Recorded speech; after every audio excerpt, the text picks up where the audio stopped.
Hello everyone, today I'm going to be going through some cards from Legends of the Force, the 5th set of Star Wars Unlimited, that I think are going to be really good for when you are drafting or at sealed events such as the pre-release. There's a whole range of various costs and abilities and reasons why these are going to be standout draft and sealed cards, so let's jump into the list. First up we have Gungi. Now I actually interviewed designer Joe O'Neill, who works on Star Wars Unlimited, and this is one of his favourite cards and characters as well, and one of the reasons for that is, well, look at those stats. When it comes to draft and sealed like games, having a unit that sticks around, I think that's super important and is going to be a way for you to earn the Force in your games. Next up we have Relic Scavenger. This is an interesting 5-cost unit that I don't think will be massively played in constructed one-on-one formats, but in draft and sealed I think it can shine. It's the 6 health that I think will help it just stick around for a little bit longer, and that restore 2 could be huge when you need it in the limited format. It also means that people are going to kind of need to remove this card before it does too much of that restoring. So it's not a Sentinel, but you could almost use it as one. Moving on, we have the Grand Inquisitor. Now, I do think this one might actually see some constructed play because of the tags, etc. But even without other Inquisitors, I think this is going to be a strong card. Obviously, if you have others in your deck, they could gain hidden, but even without that, this is a 3-cost, 3/4, but with that raid 1, it's effectively a 4/4, and hidden means when you play it, it's going to be surviving till the next round. Maybe you can get that initiative, gain the Force with an attack from the Grand Inquisitor. I think it's just going to be a solid card. Of course, we can make the Inquisitor a little bit stronger with its lightsaber, but I don't think it's actually just the Inquisitor that's going to be wanting this lightsaber. It's alright, not the best. At a 2 cost, it's got 4 bits of stats in terms of 1 power and 3 additional health. But because Force is going to be so much more prevalent within set 5, you're going to see a lot more sort of Force units in play.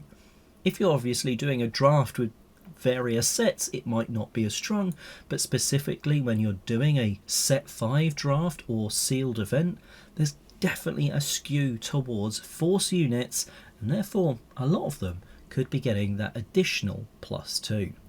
In previous sets we saw the Disabling Fang Fighter be really quite strong and often actually sideboarded, but I think the DRK-1 Probe Droid might therefore be used in a draft or sealed event when set 5 comes around. Yeah, for a 2 cost, a 2/3, it's not looking great, but when played, you can defeat a non-unique upgrade. What's going to be useful about that is you're going to be able to quite easily pop a shield or take an experience off, and that's even before someone tries to put one of those non-unique lightsabers onto one of their units. Just having that extra little play up your sleeve to just remove that shield or other upgrade could be huge and swing the match in your favour. Deceptive Shade is a really interesting one because it might turn out to be absolutely nothing for you if your opponent does something at the, well, right time for them but wrong for you. But at a 2 cost it comes in as a 2/3.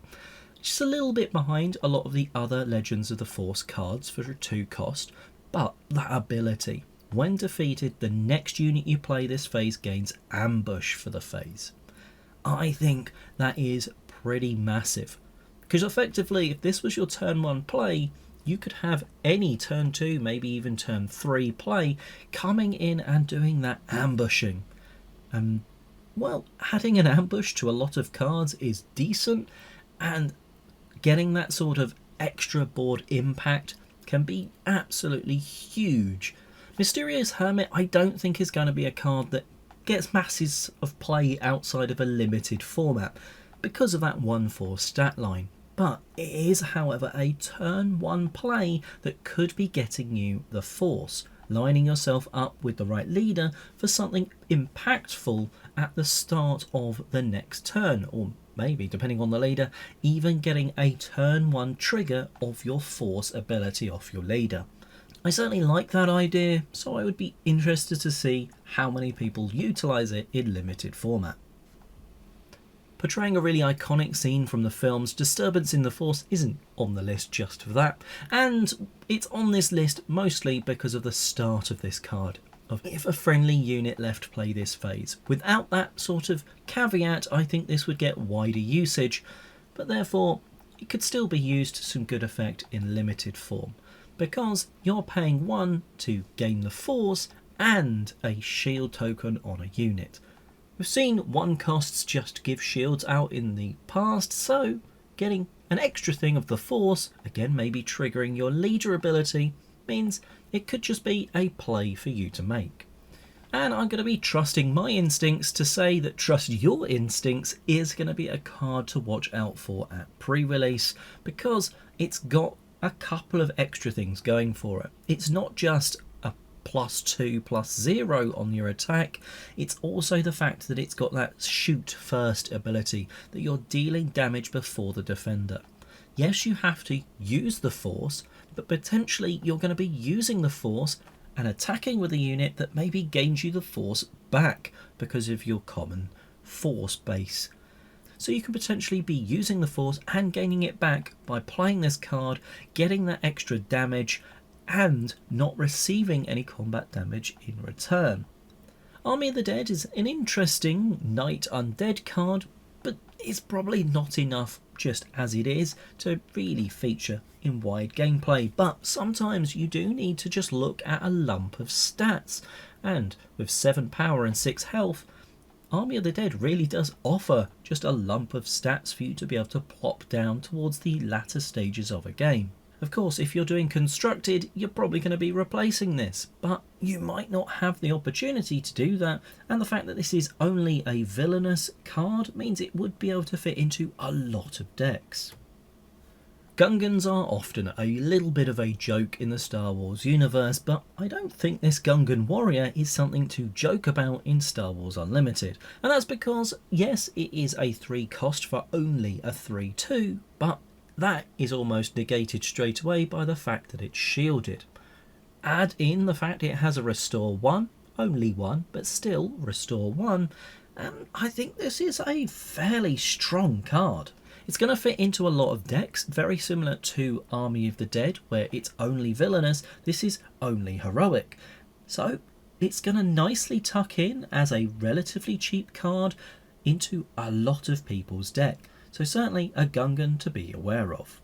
Pele Motto is a colourless card, so straight away it's going to be one of those cards that nicely helps you get up to that 30 card deck for a limited format without having to put something that's going to give you aspect penalties into the mix. And yeah, 2 cost, 1/4, not great, but on attack it can be giving an experience token to a friendly vehicle or droid unit.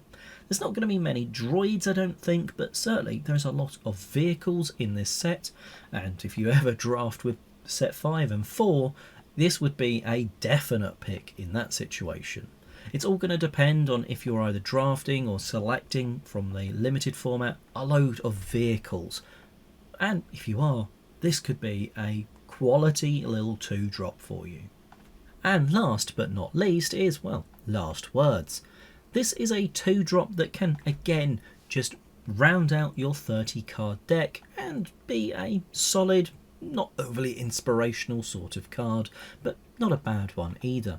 I'd much rather put something like this into the deck than something out of aspect, unless something super spicy. Effectively, if a friendly unit has been defeated this phase, you can give something else 2 experience tokens. It's very similar to paying 2 for a clone trooper, which is also a 2/2, but you're using it to buff up a unit.